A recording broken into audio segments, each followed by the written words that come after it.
बेगूसराय में केंद्रीय मंत्री गिरिराज सिंह ने बड़ा बयान देते हुए कहा कि बिहार के मुख्यमंत्री नीतीश कुमार और उड़ीसा के मुख्यमंत्री नवीन पटनायक को भारत रत्न दिया जाए।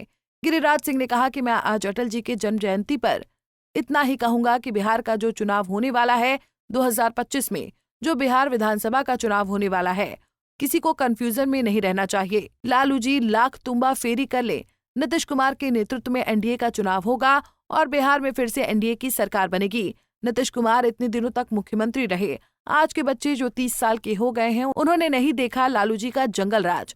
अस्पताल और स्कूल की जर्जर स्थिति थी, आज उसको एक ऊंचाई पर ले जाने का काम नीतीश कुमार ने किया है। गिरिराज सिंह ने आगे कहा कि उड़ीसा में नवीन पटनायक ने भी वर्षों तक सेवा की। ऐसे व्यक्ति को देश में सम्मानित किए जाने की जरूरत है, चाहे वो जिस भी रूप में रहा हो। भारत रत्न जैसे चीजों से नवाजा जाए। आज अटल जी के जन्म जयंती पर मैं इतना कहूंगा कि बिहार का जो चुनाव होने वाला है 2025 में, वो किसी को कंफ्यूजन में नहीं रहना चाहिए। लालू जी लाख तुम्बा फेरी कर ले, नीतीश कुमार के नेतृत्व में एनडीए का चुनाव होगा और बिहार में फिर से एनडीए की सरकार बनेगी। और मैं तो कहता हूं कि नीतीश कुमार इतने दिनों तक मुख्यमंत्री रहे। आज के बच्चे जो 30 साल के हो गए हैं, उन्होंने नहीं देखा लालू जी का जंगल राज, कुव्यवस्था, सड़कें, अस्पताल, स्कूल जर्जर स्थिति थी।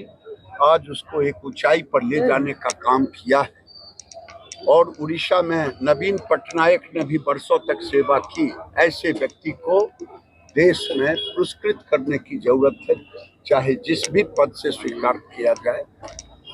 भारत रत्न जैसे चीजों से नवाजा जाए। इसके साथ ही दिल्ली सहित देश में बांग्लादेश से घुसपैठियों के आगमन के सवाल पर गिरिराज सिंह ने कहा कि अब समय आ गया है कि बांग्लादेशियों को समाज भी चिन्हित करे और सरकार भी चिन्हित करने की कोशिश करे और बांग्लादेशियों को चिन्हित करके उन्हें सरकार के हवाले करना चाहिए। उन्हें देश से बाहर निकालना चाहिए, क्योंकि सामाजिक समरसता के लिए बांग्लादेशी केवल पूर्णिया, अररिया, कटिहार, किशनगंज ही नहीं बल्कि बिहार और तमाम राज्यों में खतरा है।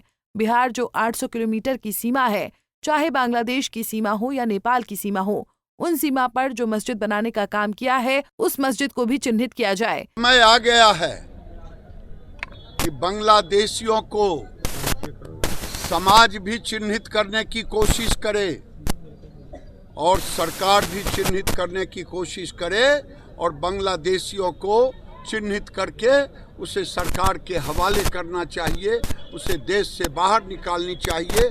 क्योंकि सामाजिक समरसता के लिए बांग्लादेशी केवल पूर्णिया, अररिया, कटिहार, किशनगंज में ही खतरा नहीं है, बल्कि बिहार के तमाम राज्यों में खतरा है।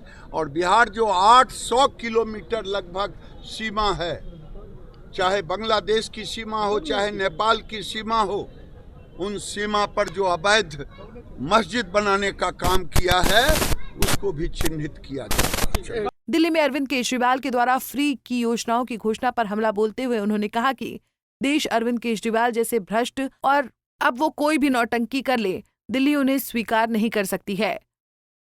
पंजाब केसरी टीवी के लिए बेगूसराय से संतोष प्रसाद की रिपोर्ट। हमसे जुड़े रहने के लिए हमारे YouTube चैनल को सब्सक्राइब करें और नई वीडियो की नोटिफिकेशन के लिए बेल आइकॉन को दबाएं। अगर आप ये वीडियो Facebook पर देख रहे हैं तो लाइक जरूर करें और ज्यादा से ज्यादा शेयर करें। धन्यवाद।